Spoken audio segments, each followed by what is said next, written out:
Hey guys, it's Sarah. Welcome back to my channel. I wanted to start a new series on my channel where I share my makeup collection, but in categories. So I have done recently a tour of my entire makeup collection where I was kind of only able to just gloss over each category of makeup. But I wanted to go a little bit more in depth and be able to show you guys exactly what I have and exactly what my thoughts are on each product. I actually got this idea from one of my favorite YouTubers. Her name is Kaylee Bote. I hope I pronounced that correctly, but I love her videos. She's so informative, and she's been doing this type of series on her channel, and I just think it's so helpful, and it's so much more helpful than just kind of glossing over every, product in my collection. I can't possibly tell you everything you need to know about every product if I do like a full collection video. So today's video is specifically going to be focused on primers, concealer, foundation, powder, and setting spray all in one video. It's a pretty small collection of products. And it wouldn't make sense for me to do like a foundation collection because it would be one foundation. So I kind of lumped all those things together. So I hope you find this series helpful, and let's go ahead and dig in. So right here in this basket I have foundation, concealer, and primer, and then in this basket I have powders and a setting spray. So let's start with this basket. So this right here is the only primer I own. It's the e.l.f. Poreless Face Primer. This is fairly new to me, but I actually like it kind of more than I thought I would. It's kind of a silicone feeling type of primer, and it just really kind of smooths out the skin like a lot of primers do. I find that it kind of does take away from the look of pores and texture on my skin, and it does kind of improve the wear time of my makeup. So it's really not a bad primer for, I think it's $6, maybe it was $5, I don't remember, but it's pretty inexpensive as far as primers go, and it's really not bad. This next product I've talked about quite a bit on my channel. It's almost a primer to me. It's really a tinted moisturizer, and it's from Paula's Choice. It is the Resist Super Light Daily Wrinkle Defense Moisturizer and SPF. It has broad spectrum SPF 30. This is really good for people with oily skin.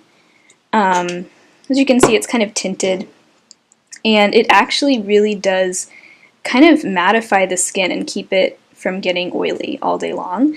Of course, when it shears out completely, that's kind of a thick layer, but when it shears out completely, the tint isn't that noticeable. It really is a very light tint, and it just kind of evens out the skin tone a little bit. Some days I will wear this in place of foundation, because I don't wear foundation every day, but if it's a day where I'm just kind of at home or just like, running a few errands or something, I really like to just wear this all over the skin. It gives it a really nice finish, and I like the way it just evens out my skin without looking like makeup. So that's a product that I love and I recommend all the time. This is the one foundation that I own, and it is the Wet n Wild Photofocus foundation in the shade Nude Ivory. This is a really nice foundation. It's only about $5. It comes in an interesting kind of format. It has like this paddle, and I usually just wipe that onto the back of my hand. It's a pretty good shade match for me, and what I love about this is it has a really wide shade range, so there's pretty much a shade for everyone that could work. It's a lot better than a lot of other drugstore foundation shade selections. I've heard people with dry skin, oily skin, combo skin recommend this, so I feel like it's really good for just about any skin type. Of course, there are some people that don't like it, but I really like it. I find that it looks pretty skin-like. It really doesn't look super cakey on the skin, at least if you don't apply too much of it. And I just think it's a great all-around foundation. If you're in the market for a new foundation and you don't want to spend a ton of money, definitely check this out. This is a peachy tone corrector from Pixi, and it's the Brightening Concentrate. No, it's the Correction Concentrate in Brightening Peach. It's kind of just your typical salmon tone corrector.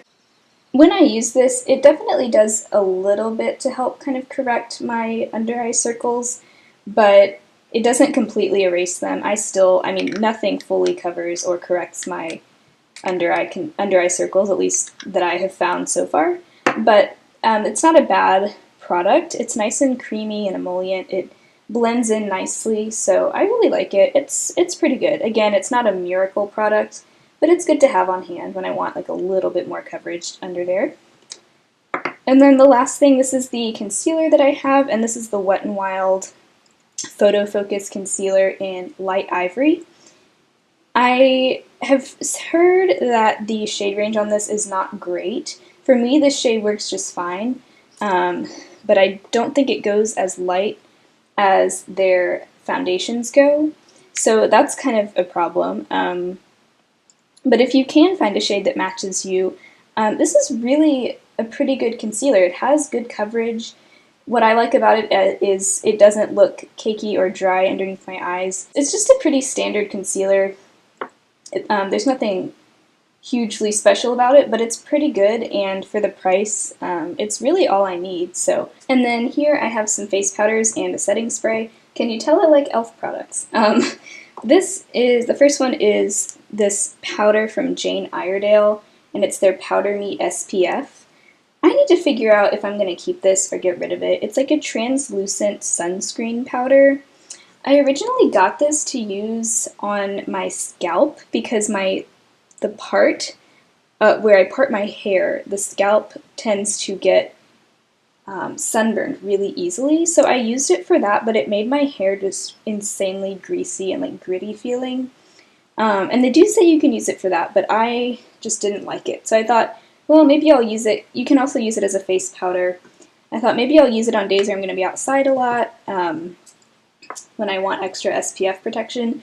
I have not used it once. It has this kind of cool like puff at the top where the product is supposed to come out. I need to decide if I'm going to keep this or declutter it, because I have not used it in the like year that I've had it. So I need to make a decision about this one. And then this is the face powder that I'm currently using. It's almost gone. It's the e.l.f. Tone Correcting Powder. It's just a kind of standard translucent powder. There's really nothing tone correcting about it, but it's fine for just setting all over the face and under the eyes.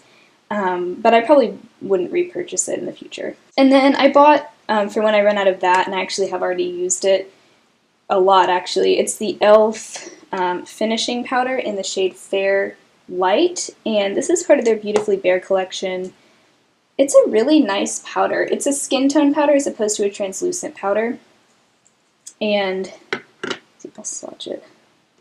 I mean, that swatch wasn't really that helpful, was it? But it's a really kind of, I can tell that it's really finely milled, and it looks really natural on the skin, which I like. It doesn't look really powdery or cakey.